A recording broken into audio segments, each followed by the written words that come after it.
Good day mga ka-shooter. We are here with our best player and defensive player of the ball game. Idol, unsay full name nimo? Chris Francis Elbatikan. Idol, unsay imong ginabuhat nga preparation ani nga liga nga nindot imo performance ron nakuha nimo ang best player. Sa kondisyon firme na di map sino training na di magpinitics. Okay, Idol, thank you.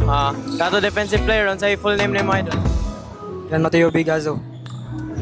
Idol, unsay imo ginabuhat nga preparation dol nga nindot imo napakita nga performance karon nindot imo depensa na convert ninyo og offense unsay imo mga ibuhat nga training para ani nga liga.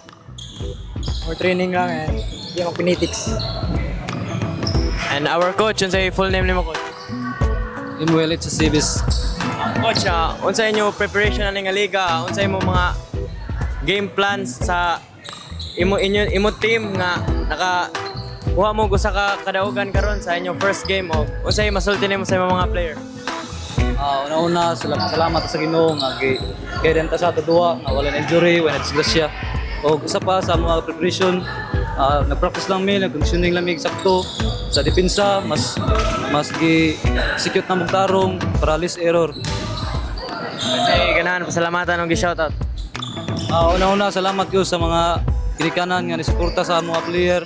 Salamat sa nila nga pagtugot sa duwa nga rin sa Albuera.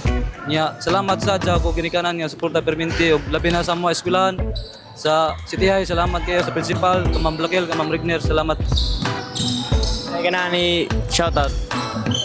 Sa tayo sa ko mama papa ako lolo ko yang grabe kay suporta sa ko sa ko may agawari sa Albuera. Salamat ko ni Coach Sipis ug ni Ma'am Marquisa pagata kani nga opportunity.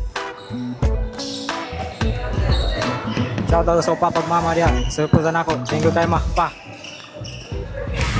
Okay, that's all mga ka-shooter. This is just Real Valeras of WLC Mustang.